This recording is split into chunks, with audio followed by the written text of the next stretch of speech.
our first work is prayer. And so we are seeking to bring that prayer to the people whom we serve, the residents in our home, the children at our daycare, that they will be touched by His love.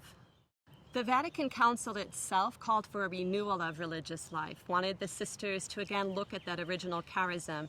I personally am a post-Vatican II baby, so I wasn't around at the actual time of the changes. But I do understand that the religious life had become, in a certain sense, falsified in many communities, where we just did what we do because we do it, and forgot what was that drive, what was that vision, what led the foundress originally to establish this community and to do these works. And in terms of our community, I would have to say that for the most part, our sisters had remained faithful to understanding that life of prayer was the foundation, keeps us rooted in our identity and in what we are for the church and what we're about, and that we continued to serve the children and the elderly in our homes. What did impact us were the societal changes that came about in the 60s and the 70s, with increased government regulations and changes in the way that children were to be cared for, where they were begun to be placed in foster homes, and so we could no longer operate our orphanages, and there was greater regulations imposed on our homes for the elderly. And so those changes impacted us, I think, much more than the Vatican II documents and the desires and wishes of the fathers of the Vatican Council in terms of our work and what we do. I grew up with religious beginning to modify their habits, with religious, the sisters that I knew in school, coming back the next year and having a modified veil, or going out and playing tennis and they're taking their veil off. But I didn't know that there was anything other than that. I thought that was the norm.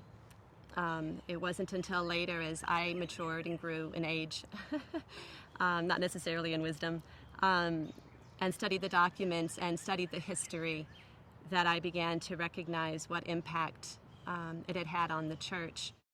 True dialogue, where the problem is stated clearly, and each side is open to hearing the other one, what the other has to say about that problem and how they perceive it, and together to work to a solution to the problem. The same way that we handle problems within our families. And sometimes we don't like what mom or dad says, or sometimes mom or dads tend to disagree with one another. But I think when love reigns and trust is there, then we can sit down and talk about it. When trust is broken, I think is where dialogue becomes difficult.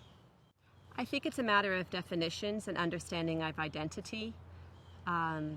What is a woman religious? And I think if we can kind of come to some clarity as to what a woman religious is in the life of the church, then we can understand the relationships of women religious to the church. We as women religious are to show forth that bride of Christ to the world at large. And I think once that's understood, and then that we see that in his creation, he's created us as male and female in his divine image, that we are complementary, but we're not one another, each with our own specific roles, and that together we build up the church in complementarity, and that the hierarchy is there at the service of the church to intercede for us, to mediate for us, to lead us, to bring us closer to our divine bridegroom, to be his image. There's a desire to serve, there's a desire to love, there's the desire of every young woman has to love and to be loved, to nurture, to build up, and when the divine love has gripped our hearts, then we choose to express that in a supernatural way in service to God and his church by serving all people.